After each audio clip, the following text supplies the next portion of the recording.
बिस्मिल्लाहिर्रहमानिर्रहीम अल्लाहुम्मा सल्ली अला मुहम्मद व अला आले मुहम्मद व बारिक वसल्लम। एक और इन्फॉर्मेटिव वीडियो के साथ आपके सामने हाज़िर हूँ। हरम में मौजूद हूँ और ये जो एरिया है पहले आप समझ लें, ये मरवा पहाड़ी के पास में खड़ा हूँ। आप ये बाहर से देख सकते हैं व्यू, ये सामने क्लॉक टावर है और सफ़ा ये है जो सामने आपको मैं जूम किया, ये सफ़ा की पहाड़ी है और यहाँ पर आपकी सही ख़त्म होती है मरवा। तो जहाँ आज मैं चीज़ आपको दिखाने वाला हूँ वो बड़ी इम्पोर्टेंट है।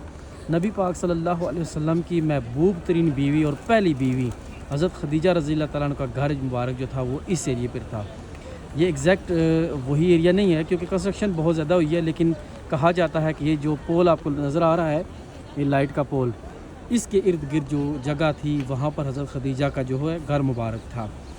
ये रसूलुल्लाह सल्लम की जो पहली बीवी हैं और इस्लाम में जो औरतों ने इस्लाम कबूल किया और सबसे पहली औरत हैं जिन्होंने इस्लाम कबूल किया और रसूलुल्लाह सल्लम की महबूब तरीन बीवी हैं और बड़ा साथ दिया और रसूलुल्लाह सल्लम आपसे बहुत ज़्यादा प्यार फरमाते थे। और इसके साथ ही आप देखें तो ये सारा एरिया है बैक साइड पे पर जहाँ पर आपको ये मरवा पहाड़ी नज़र आएगी, क्योंकि मैं अभी बाहर वाली साइड पे खड़ा हूँ। मरवा पहाड़ी के बिल्कुल एंड के ऊपर जो है हज़रत सुफियान का घर था। ये वो एरिया है और ये सामने आपको मैं अगर जूम करके दिखाऊं तो ये आपको छोटा सा एक दरवाज़ा नज़र आएगा जहाँ पर ये आदमी खड़े हैं।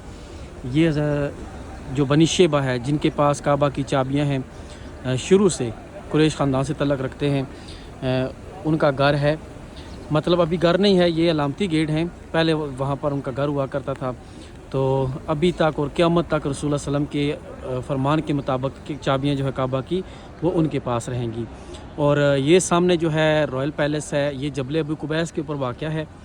जबल अबू कुबैस के बारे में मेरी एक वीडियो पड़ी हुई है और मेरे दोस्त हैं एक राजा सुहेल, उनका भी अपना यूट्यूब चैनल है, उसके ऊपर भी डिटेल एक वीडियो पड़ी हुई है जबल अबू कुबैस के बारे में।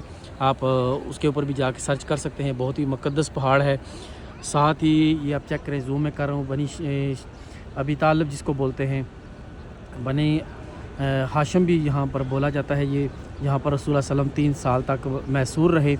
और उसके साथ आप देखें तो जहाँ आजकल लाइब्रेरी बनी हुई है वहाँ पर रसूलुल्लाह सल्लल्लाहु अलैहि वसल्लम का घर मुबारक है। यहाँ पर मेरे आका की विलादत हुई थी और रसूलुल्लाह सल्लल्लाहु अलैहि वसल्लम जो है यहाँ पर पैदा हुए थे।